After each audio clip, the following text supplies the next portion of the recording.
This is Life as You Own It. Hope you're having a fantastic weekend. I'm Mark McDougald.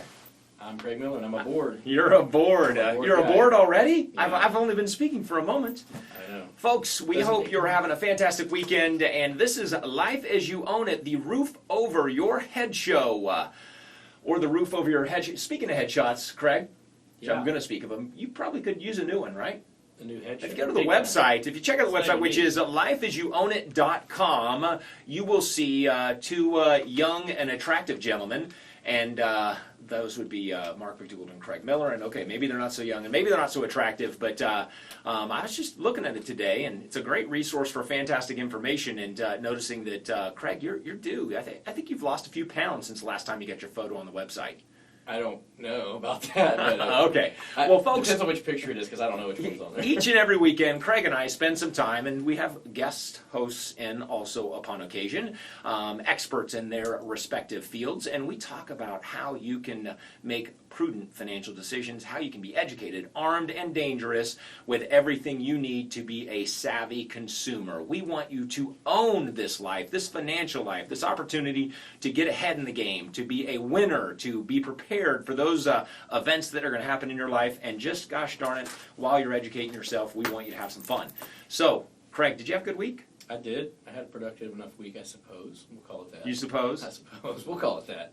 Folks, you should check out the YouTube show, because right now I'm looking at the monitor and Craig's looking at my right ear. It's kind of cool. It's kind of odd. It's a little awkward, but not for me. You from the side. Yeah, no, and but we not only podcast the show, but we also upload it to YouTube, and we're doing our best to give you multiple opportunities to check out the show. So you can go to iTunes and download the podcast, take it on the road. You can check out our growing list of affiliates if you go to lifeasyouownit.com.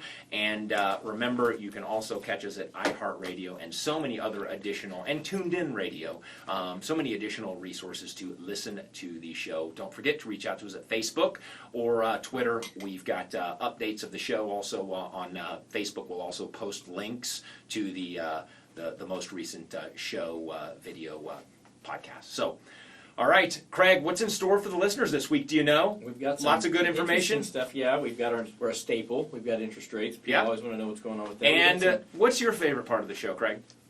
Listening to you talk, Mark. Other than that, it's we no. get the should you stay or should you go scenarios. We have those that are staple. We got a couple of those for you this week. We've been slacking on those lately because, well, we kind of just been slacking. We've just been having a hard time picking the right ones. But and then of course a list of other things. You want to give the rundown of what we're going to cover? We'll give a little bit. We're going to talk about this housing market, folks. In many markets, it would seem it is hot. What's that mean? Some people are saying the housing market, believe it or not, is stagnant. Others are saying that, oh my gosh, we are in a seller's market, and that real estate is flying so quickly that it's hard just to even find a house. So we'll get both. We're going to hear both sides of that story, and Craig and I are going to give you what you need to know to be just educated during this, and not panic, but the right information to be the most shrewd buyer in the market. We're also going to share tips to make your offer stand out, and we are also going to talk about how to improve your credit score, because the bottom line is, folks, doesn't matter if you're going to buy a car, buy a house, get a job, having a high credit score is going to position you for the best deals, and sometimes it's going to position you so you can actually get the job. We're even going to talk about marijuana's effect on housing, potentially. We are. And are we going to talk about marijuana's effect on housing? Are we going to display that? You're going to light up right here? I don't smoke marijuana. We are broadcasting remote from Colorado. For the record, for those if any officers are listening, agents, we're broadcasting from Denver, Colorado right now. It's on my bucket list to try it someday, I guess. Just kidding. We're not going to be lighting up, and we are not broadcasting from Colorado, though we would love to, because it would be much cooler there than it is in balmy Kansas City, the intergalactic headquarters of LAYOI-June. It might be warm in balmy there right now. All right. So, Craig, you want to jump into, let's talk about interest rates real quickly, so our listeners that are used to that part of the show know if you're in the middle of a refinance transaction, you're thinking about buying a house, this is your benchmark, so you kind of know, you got a gauge as to whether you're getting a great deal or whether you might be getting taken to the cleaners. So listen to these averages with a grain of salt, but definitely reach out to your mortgage planner if you hear yours is significantly higher than this, or just higher at all. Go well, Craig. and after this past week, we have had a little bit of a shift. And lately, although I've mentioned that rates have kind of ticked up just a touch week over week, now I've got something to report that might give us an indicator of the direction that rates may go the rest of the year. We have broken through mortgage-backed security bond trading, which dictates those mortgage rates. Mortgage-backed securities broke through a floor of resistance, or I'm sorry, a floor of support, and were unable to break through a ceiling of resistance week after week after week, and finally broke through a floor of support that kind of shows that we are definitely very likely in an upward trend on interest rates. Some things could reverse that. It's happened before. But if I was a betting person, which I'm not, but if you are and you're gambling on whether or not you should lock in an interest rate now or go ahead and try to purchase that home now before home prices go up any further or before rates go up any further, I would say you probably ought to get moving. Because I do think interest rates are kind of showing that internationally, even with the bond market itself, bonds are selling off. So the yields keep rising, which causes interest rates to go up, and that's what we're seeing with mortgage rates. So as I give you these national averages, keep in mind, folks, rates have been slightly climbing, and you kind of they creep up on you. It's not like you wake up one morning, they're at 4% on a 30-year fix, and they're at 5% 2 weeks later. I mean, they kind of creep up, and you're looking at them, and then all of a sudden you realize 6 months from now they're half a point or so higher than what you were originally planning on when you started looking for a house. So we base these national average every week off of the data available to us. A $200,000 loan amount is the average amount used to conduct these average little surveys, and then that's 20% or more equity with excellent credit as well, so that can affect things. 30-year fixed rates, 4.22 national average, and that's with almost 1 point being paid. One origination point is about 1% of the loan amount. 15-year, 3.44, that's a 15-year fixed. 5-year ARMs, 3.24, that's a 5-year fixed, then it adjusts based on a 30-year amortization. By the way, we'll talk in a second when I finish up giving you these rates on why that might be your best option right now. FHA 30, 3.97, and I say this repeatedly over the past several weeks because I'm trying to remind people just because that rate is lower does not make it a better loan deal for you. You will pay more fees, you will pay more mortgage insurance. It may not be in your best interest to do an FHA versus a conventional, even if the rate's a quarter point lower. Folks, these adjustable rate mortgages that have gotten a bad rap, that bad rap needs to kind of go away. I've mentioned it before, but I'm going to mention it again to plant the seed. For those of you looking to buy a home and you're on a 5, 7, maybe 10-year plan, you may save significant money by doing an adjustable rate mortgage. The best time, in my opinion, and in my personal experience, to take an adjustable rate mortgage is just as interest rates begin to rise. Just as fixed rates begin to rise and adjustable rate mortgages are still lower or in what would in many cases be significantly enough lower. In this case, they're a point lower right now. We had windows where fixed rates were so low that they were only 1/4 to 3/8% higher than an adjustable rate, so you might as well just take the fixed. It's not paying too much for that fixed rate insurance there. Now, with what we're seeing, guys, I would tell you to take a hard look at it and think about your financial planning, because most people do not keep a mortgage for longer than 3 or 4 years. They just don't. And economic cycles don't last usually much longer than 4, 5, 6, 7 years at the most. Here we are, 75 months out of this recession into what we would consider a rising stock market in a recovery, kind of the long end of a recovery before the next recession would show up, but it could last a little bit longer. But by taking an adjustable rate and saving that point, we may be 1 year, 2 years, 3 years into some recovery time yet still, and then have another recession where rates drop lower. I just think it's something you could consider. Do the math on it. Look how much money you're going to save over 5 or 7 years. A 7-year ARM is a great product because it's fixed for 7 years, and then it can adjust after that. But 7 years is a really long time for someone to keep a mortgage and not be in an economic cycle trend or a high or low where they could take advantage of lower interest rates and refinance again. So watch the fees as always. Watch the closing costs. If you can do a zero cost or a very low cost mortgage to refinance to a lower rate, or looking at an adjustable rate mortgage, maybe you're in a fixed rate and you know you're going to move 3 or 4 years from now. It's on the radar. It's on the plans. Kids are getting out of school. You're going to relocate, whatever it is. Take a look at refinancing into an adjustable rate mortgage, and just don't pay a bunch of closing costs so that you don't waste the savings of the lower rate on those fees. That's my little advice for you. And Mark, next week I'll kind of do some math breakdown to kind of show people.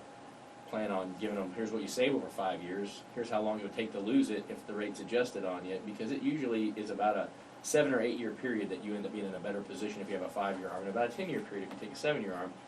It can make a lot of sense for people. So. Yeah, the key thing is, are you going to manage that mortgage and manage that financing? And if you have an ARM, you do have to manage it. You got to do a little more homework, but you got to stay on top of it. If it's going to be if like many people, their mortgage financing is something they do and they set it and they forget it, then you want to be careful there. Make sense, Craig? Absolutely. So that's why working with a mortgage planner and someone that will help you manage that, you can be educated and you can take advantage. May save you thousands of dollars over the course of that loan by taking advantage of the lower rate and managing an ARM. Okay, so Craig, you know, we sometimes talk about advertising and things that you need to be aware of, and the most recent news, especially after the CFPB jumped up in the jaw of those people that are advertising reverse mortgages, and there was a study. So CFPB came out and did a study and said homeowners are being fed misleading advertising about reverse mortgages that could lead to big financial problems. Well, since when has advertising not been misleading to the person that's unwilling to do a little bit of homework? All right, Craig, so let's see. Coca-Cola or Miller Lite.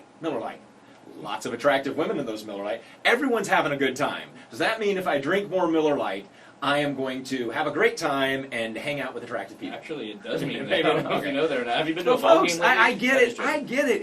It is misleading because it shows happy senior citizens playing on the golf course and all of those things. McDonald's. But I agree. Okay, so yes, they should come down on people that advertise stuff to make it more attractive. I will tell you though, not everyone is a victim. The government agencies cannot protect us from our own inability to educate ourselves or to read the fine print and the not so fine print. When we come back, we're going to tell you what you need to do if you're thinking about getting a reverse mortgage or any kind of mortgage before you sign on the dotted line. Life as you own it. Stay tuned. We are back. Life as you own it. Mark, before the break, you made a good point. That's what this show is all about. We want you to educate yourself. You've got to absorb the information. You've got to seek out the facts. Become a well-informed consumer. We always say we want to make you an empowered consumer with the truth. So if you got the facts straight, if you know what you're doing and you've done your research, you're very unlikely to be a victim. I personally can tell you that there's almost no way possible on planet Earth I could ever be the victim of someone ripping me off on a mortgage. It's not possible because it's what I eat, sleep, and breathe. It's what I do. I know it like the back of my hand. It's just not going to happen. But on the other hand, I might not know much about having my basement fixed or something, and the guy comes along and sells me a bill of goods. So you've got to educate yourself. You've got to do the research. You can't expect the government to protect you. And it's just like you can't expect the police to protect you from someone breaking in your house. It's a reactive system, not a proactive system. They're going to come show up and take the report after you find out someone broke in your house. They're not going to be standing in your lawn 24 hours a day to keep someone from breaking in your house. So all of you out there, not only can you listen to this show and get smarter, but make sure before you sign on the dotted line on anything, before you buy into some advertisement, before you hear something on the radio, the TV, some little thing pops up on your computer screen while you're surfing the web, don't just buy into it blindly. The good news is there are so many protective mechanisms in place that have been a cleaning up of the industry, and a lot of them are those which require disclosure, clear disclosure, even if it's in multiple extra pages, and the timeliness of that disclosure. So the bottom line is, folks, you do not have to sign when you get to closing. That's the time when everyone's in a rush to sign everything and get through with it because maybe it's taken longer than they thought. That's the time when you need to slow down, make sure that what you're looking at matches up with what your expectations were, and don't let anybody convince you to sign at that closing if you don't understand it and if it's different from what it was before. Just don't do it. So bottom line is there were 97 ads from a variety of lenders that appeared in 5 large urban markets between March 2013 and March 2014 that they found were misleading. The study said some homeowners thought that because the money they received through reverse mortgage represented home equity that they had accrued over time, there was no reason they would have to pay it back. Bottom line is, folks, on reverse mortgages also, there is third-party counseling. I don't know how it would slip by if it's an unscrupulous lender, how they could, maybe have you get on that call for that counseling and you not listen. But just understand, you got to read the fine print, regardless of what the advertisement is. And on a mortgage, the good news is, it is very easy at closing to ensure you're getting the deal you expected. You have the settlement statement on all mortgage transactions. Look at it. It's going to tell you your loan amount, the costs associated with the loan, and what your payoff was. We'll go through what you owed or what you're financing. All the costs associated with that transaction are listed on the settlement statement. So did you get the deal cost-wise you expected? And then the second and most important document is going to be the note. What is the interest rate? What is the term of that mortgage? So how long? Is this a 30-year, or whoops, I thought I was at 3 7/8 on a 30-year, but oh my gosh, this says 3 7/8 on a 15-year, or 3 7/8 on a 5/1 ARM. So look at the rate and the term, including when is my first payment due date. It is on the note. First payment due date and the term of the mortgage. Those are the important things. And then the third most important, but these two are the only, in that stack of thousands of documents, this is the deal you're getting.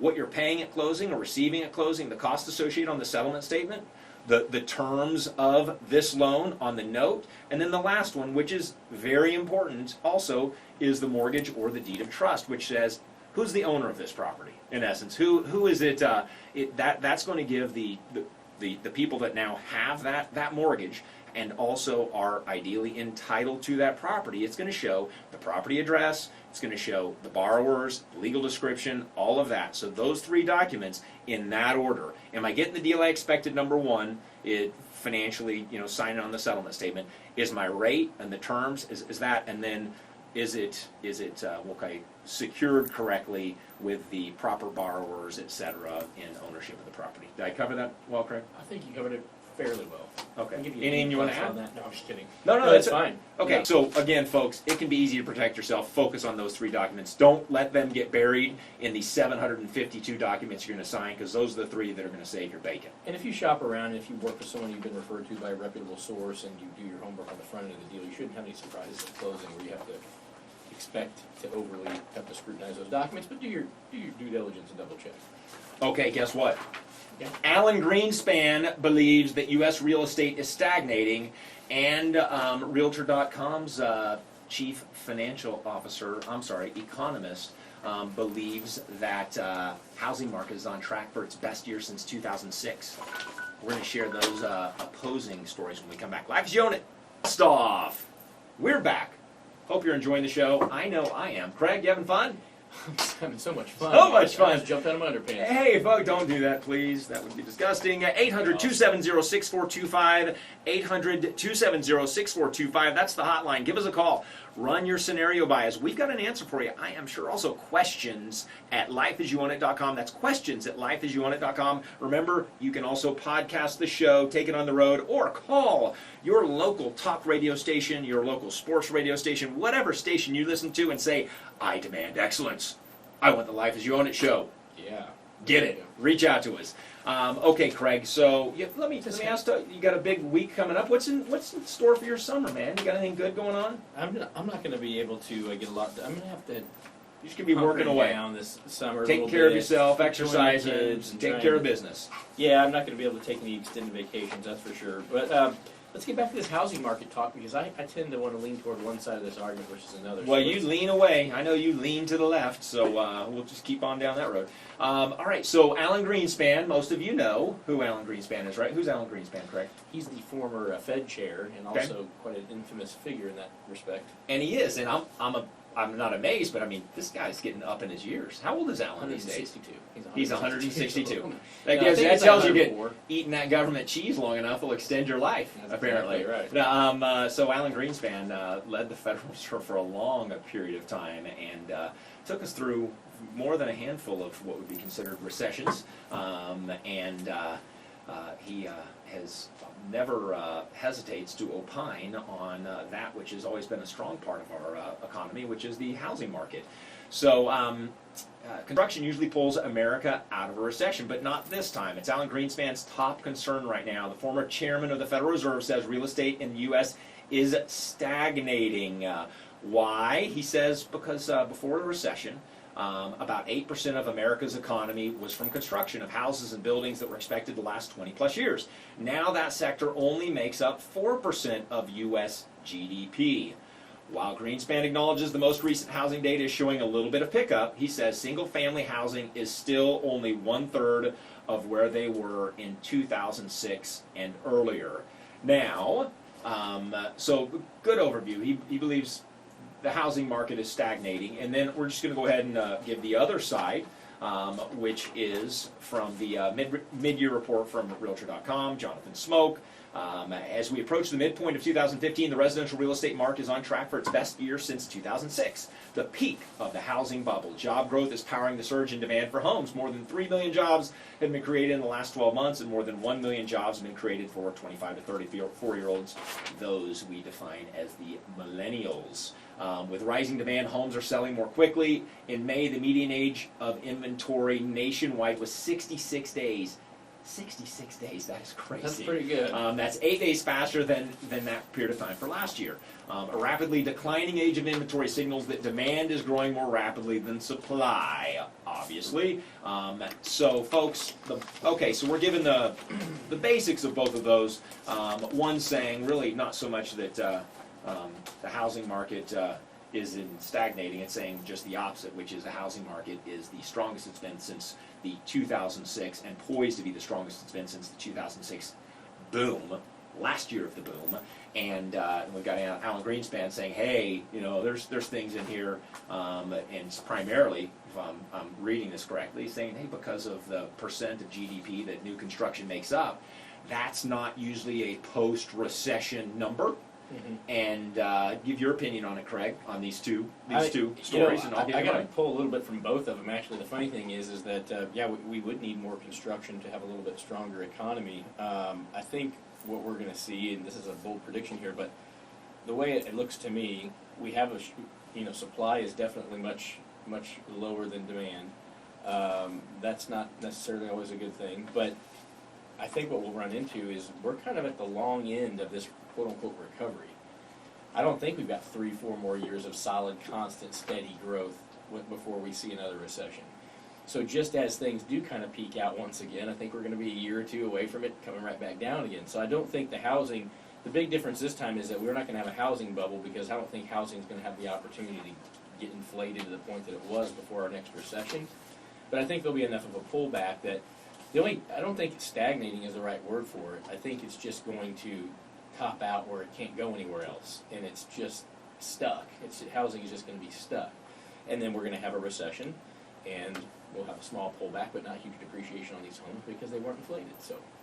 So rents are increasing nationally, and at an even stronger pace than purchase appreciation. That's an important number to pay attention to, because what does that do? That pushes more people towards purchasing, which ultimately then pushes up that appreciation factor slightly.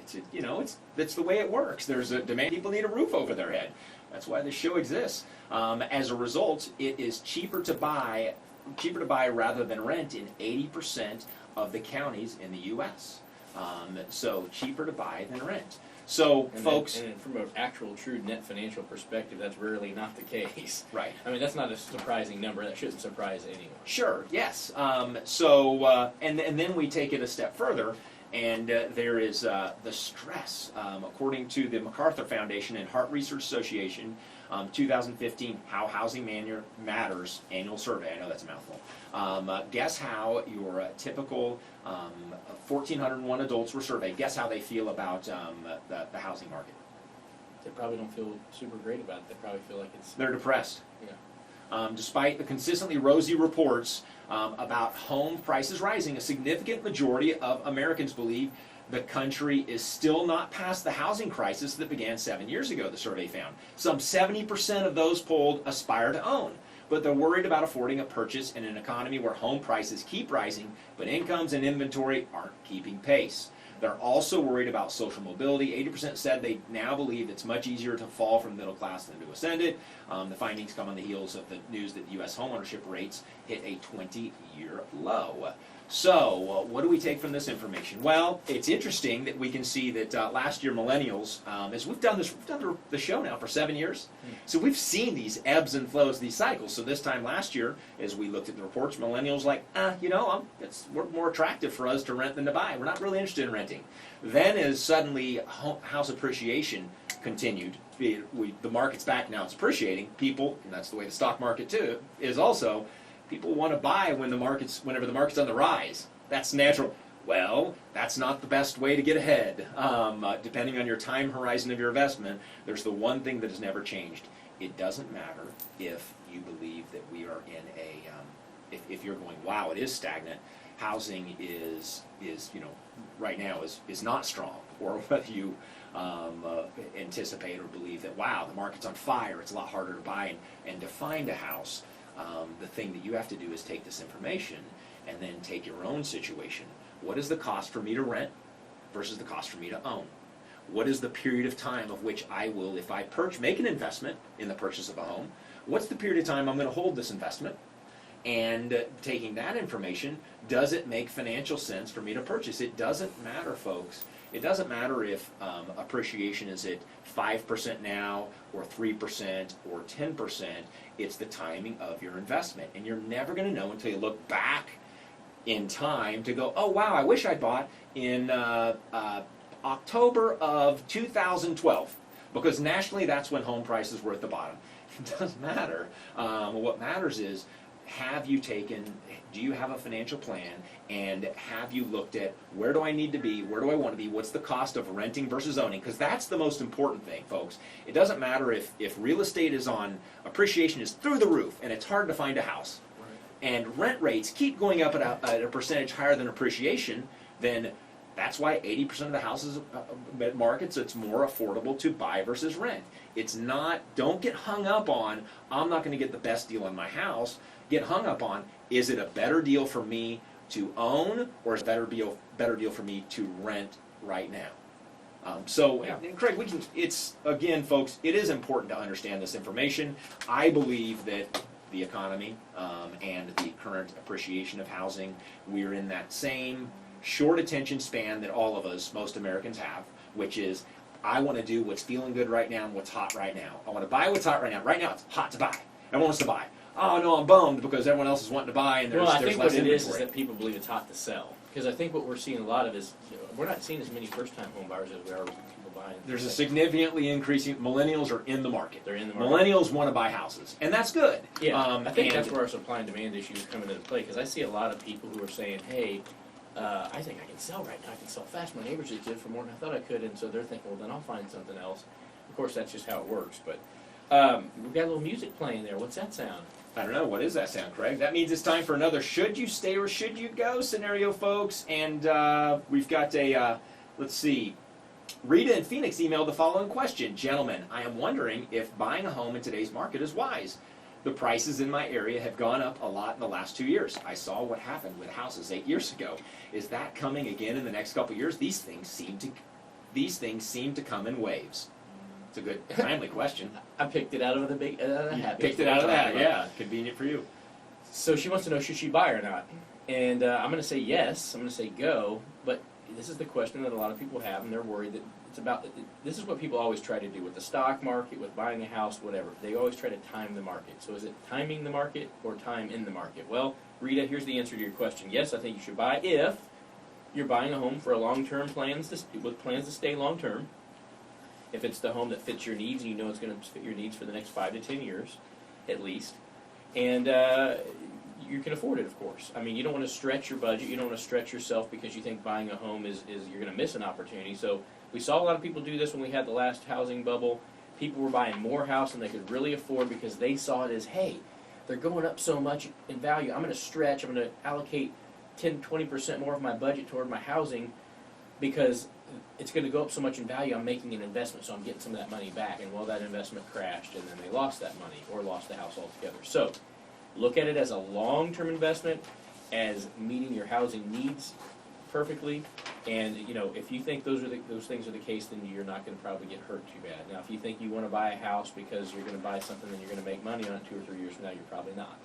So there's your answer, and that's the answer that applies to everybody else all around the country as well, for the most part. So I'm going to read a little more of the data from this report because it's interesting. It's stuff we talk about each and every week, but some 56% of the 1,400 adults, participants in the survey, now think owning a home is a wise long-term investment, up from 50% last year. However, 76% of Americans feel that over the past 20 to 30 years, it has become so much harder for young adults to own a home, not to mention save for retirement, secure a stable job with decent wages, attain stable, affordable rental housing, get health insurance, and complete post-high school education. These 5 markers, the foundation noted, are the key ingredients of a healthy middle class. Even when adults do buy, the top 3 reasons for foreclosure, as shown during the recent, or the most recent housing bust, are reduction of income, as with unemployment or underemployment, unforeseen medical expenses, and changes in relationship status. The bottom line is, folks, there's always a place for a financial plan, and that place is right at the center of your household. It doesn't matter what it is. It's you've gotta have the financial plan. You gotta have it. I get it. These are the cycles. That's why, I mean, we may sound like we're preaching, but and we do the 15 steps to your financial success probably once every 6 months, and we're due to do another one of those. But the most important one begins with what, Craig? Budget. You got it. Have a budget. Because Craig likes big budgets, and he cannot lie. That's right. Okay, so we've talked about that. So let's say you're in one of these markets, and you're a millennial, or you're someone that you want to get that deal on a house, but you're struggling to figure out how to get your offer accepted. What are the best ways to position yourself with the most attractive offer? It's hot, man. It's, houses are going above list price. So number 1 is going to be, are you a cash buyer? So many of you may not be, but remember, you can go in as a cash buyer. If you're sitting on the cash, good for you. You can go in, and within 90 days, you can secure a mortgage on that home and still take advantage of the tax deductibility of the mortgage. So one option is, if any of us are so fortunate to do so. Now, cash does not mean borrowing against your 401k. It does not mean cashing in all your investments and all those things that possibly are in qualified plans. But are you a cash buyer? That's one way to do it. Another is, and one thing I do, a little piece there, is if you're potentially a cash buyer, I'd present my offer as a cash buyer, and then I may choose to determine to finance that house. It doesn't change the ability to do it. That's a little tip. Just make sure you got the ability to pay cash if push comes to shove. When you come back, we've got 3 or 4 other suggestions to position your offer in this tight market. Life as you own it. Folks, we are back. Life as you own it. Talking about the 8 ways to make your home purchase offer stand out. And of course, you talked about cash. Yeah. Like Mark said, if you want to make the cash offer because you know that it's not contingent upon, you're going to buy the house no matter what, but you prefer to finance it. If you can get your loan secured and closed, they don't care. They're going to get their money. But if you can't get a loan secured in time, you're going to have to write that check, and then you can go ahead and secure the mortgage after the fact. Like Mark said, 90 days. Make sure if you're planning on having a mortgage, you don't sit around and go, we'll get to it later. If you pass that 90-day period, you're going to lose that tax deductibility on that mortgage, and that stinks. That's a lot. So, number 2 was? Is a pre-approval letter. Pre-approval letter. That's an obvious one. And there's a difference between I'm pre-qualified and I have a pre-approval letter. I don't even recommend. Don't bother making an offer if you're just pre-qualified. Get the pre-approval letter. Know that that you really are. I always joke about, what's the difference between pre-qualified and pre-approval? I'm like, really? Pre-approval, you've submitted. Unless you know that you qualify for the loan, in other words, you have W-2 income, low debt-to-income ratios, all those things, get the paperwork into your lender so that when they make the offer, any good realtor is going to go, wait a minute, I need a pre-approval letter from a legitimate mortgage bank, or I'm gonna make sure I point out to my seller that this might not be the strongest offer. Timeline flexibility, that's an important one where you may say, if you got flexibility there, you want to buy the house, say, we're comfortable with a 30, 60, 90, if you can go longer, 120-day closing. Offer more flexibility to the seller in the timeline. Another one is on your inspection period. You may choose to say, you know what, we'll take a very short inspection period.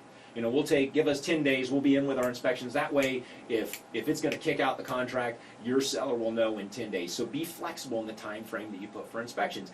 Do not waive your right to those inspections. Do not remove that. Don't let a realtor tell you to remove it unless, obviously, if I'm speaking to you as a seasoned real estate investor, and I mean someone that does this for a living, you know what you're doing, do what you want to do, but don't remove that inspection period if you're a typical home buyer. Next is if you've got contingent financing. You can put in there what's called a kick-out clause. So say, I need this to be contingent, and again, I don't recommend anybody to purchase a home. Definitely, if they don't qualify without the contingent, without both homes, you're not going to build it. You're going to have a contingent offer. But more importantly, don't get suckered into, if it's going to cause anything close to financial hardship. Don't get suckered into or convinced to remove the contingency. Just add some flexibility to it. Give a 72-hour, let them keep marketing the house. Give a 72-hour kick-out clause, which means at that time, if they get an offer, you could choose to remove your contingency, or you could choose to get out of the contract. Also, the appraisal. You may ask to shorten the period of time for that appraisal to be completed. Got to coordinate that with your lender, because sometimes in this busy market it takes a little bit longer. But again, do not remove the requirement for an appraisal. And one other is also the contingency for financing. Ideally, you have a strong approval. And ideally, your mortgage banker may even reach out to that listing agent and say, nothing's off, just say, hey, I've got a great borrower, they made an offer on your house, and they are pre-approved and ready to roll, so they're just waiting on you to accept that offer so they can get the appraisal done and they can close on your house. And then one other one is compelling low letter. Yeah, you like that. It does work, and we see it way more now than we used to. People used to not bother with this step, but we're seeing people now where they know that there's a home that fits their needs, they're excited about it, and they write a very compelling letter of telling a little bit about themselves and their family and where they're from, and they grew up in the area, and our kids want to go to school down the street, and they love the backyard, and they make it a personal thing to where these people feel like they're passing their home on that they really love to someone that's going to love it as well. So if you've got a home that's special and unique and you know there's going to be multiple offers, write a very compelling letter. It does seem to have an impact on some people. Some people say, I don't care the business. Your offer's $2,000 light. See ya. But hey, you never know. Well, we got